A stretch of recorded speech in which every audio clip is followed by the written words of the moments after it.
Beginners make a lot of mistakes. There's just no way around it. It's baked into it. Whenever you're new at something, you're going to make a lot of mistakes in the beginning. But it's really important that we fix some of these things. And while we could spend hours upon hours discussing all of the mistakes that beginners make, let's talk about the 5 you need to be fixing right this moment. Just in case you're accidentally doing any of these yourself. Let's get into it. Good morning, how we doing today? My name is James Sweeney, aka SplitSuit. I'm a poker player, coach, and author, and I've been around this game for about 2 decades now. And beginners, just in general, make a lot of mistakes. But anytime you're a beginner at anything, you're going to make a lot of mistakes. But it's really important to understand what those mistakes are so you can fix them as quickly as possible and get out of beginner status and into intermediate much quicker. Alright, so let's just get right into it with mistake number 1, which is not using any preflop ranges. So of course nobody started playing poker so that way they could spend a bunch of time learning math and trying to memorize different ranges, and it turns into a very nerdy endeavor very quickly. And I understand that beginner players did not sign up for this game to do that. However, it is extremely helpful and can actually offload a tremendous amount of brain power preflop. Since if you're not using any preflop ranges, what exactly are you doing? Right? You're just sitting there kind of in the moment trying to feel it out, and what are you feeling it out based upon? Well, you're a beginner player, you don't really 100% know. So spending a little bit of time with preflop ranges can go a long way. And to be honest, your goal is not to sit there and try to memorize hundreds and hundreds of different preflop ranges. Every single open raising range by position, every 3-betting range by position per position, same thing with 4-bets, nothing like that. That's far too complex at first. But at least if you can have, say, 10 preflop ranges memorized, that's going to go a tremendous amount of the way for you, since at least you have a starting point in situations that may be similar to it. So what I would suggest if you're looking for good preflop ranges is use the GTO Ranges app from Red Chip Poker, pull it up and explore in it. At least memorize, say, an open raising range from under the gun, open raising range from the cutoff, open raising range from the small blind, 3-betting range from the cutoff against an under the gun open, button against a hijack open, that sort of thing.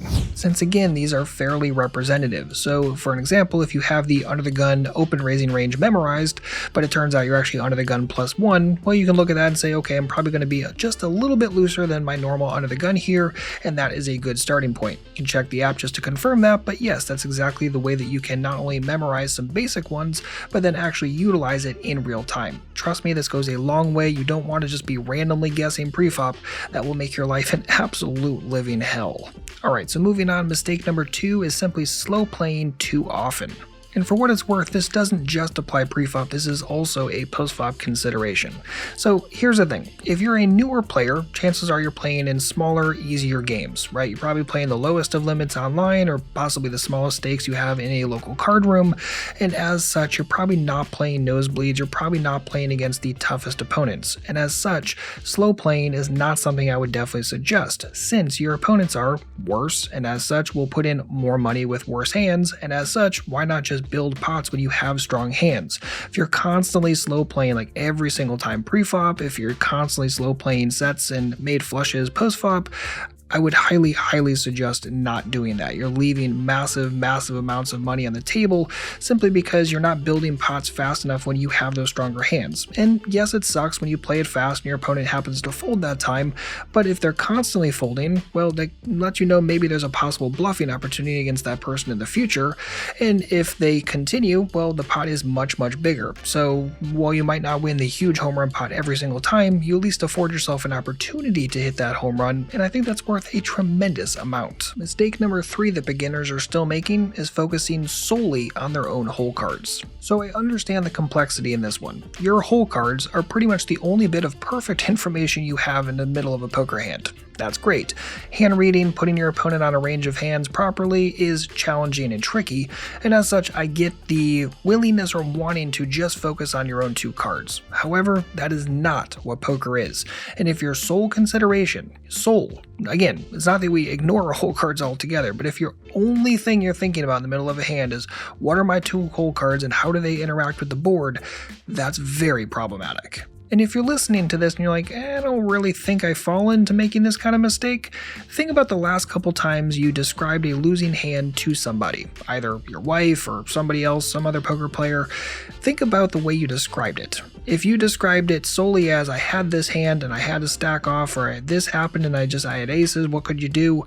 There's no thought process of SPR, pot odds, of your opponent's range, of the exact texture. That's a telltale sign that you're probably focusing exclusively on your hole cards and really missing a bunch of the bigger picture, which you need to stop immediately. So while hand reading and range building is definitely a complex skill set, it's one that you need to build.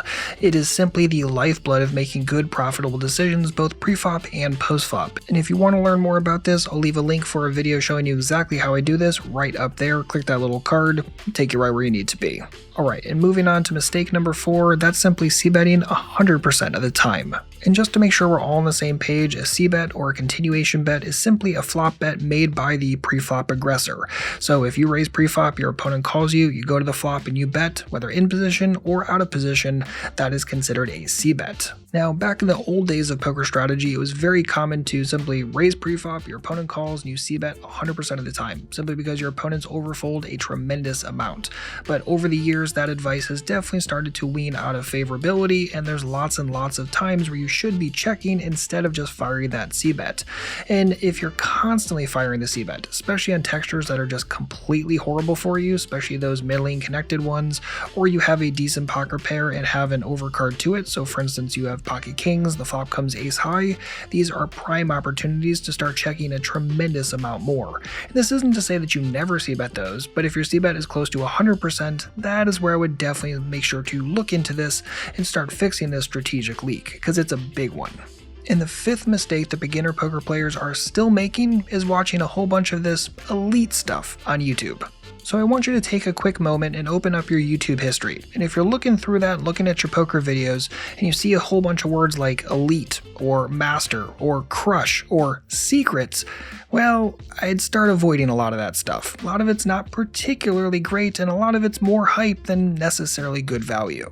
And I'm not saying you won't learn anything from it or pick up some tidbits here and there.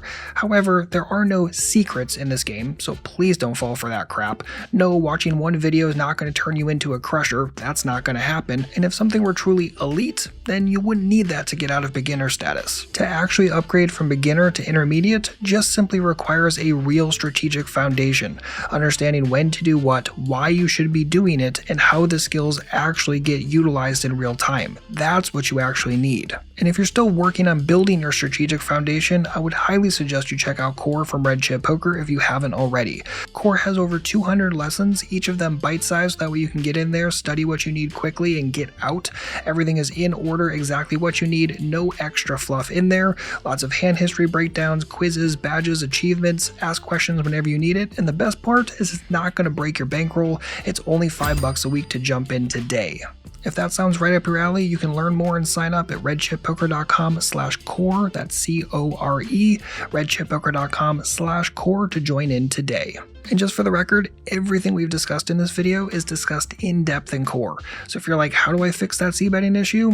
Core's got your back. If you're like, how do I start assigning ranges? How do I do that well? Core's got your back. So if you're looking, again, for a complete everything you need in one place sort of thing, Core from Red Chip Poker. But anyway, I think that's enough for me for today. If you have any comments or questions on this, if you want to see anything covered in more depth later, or you have other mistakes that you would have added to this list, leave a comment down below, and of course a thumbs up on the video would be massively appreciated. And by the way, if you're not sure what you should watch next, make sure to watch that video right there. I'm running through a whole bunch of preflop things that are specifically targeted for newer players. You're going to enjoy it. Click it, and I'll see you over there in a moment.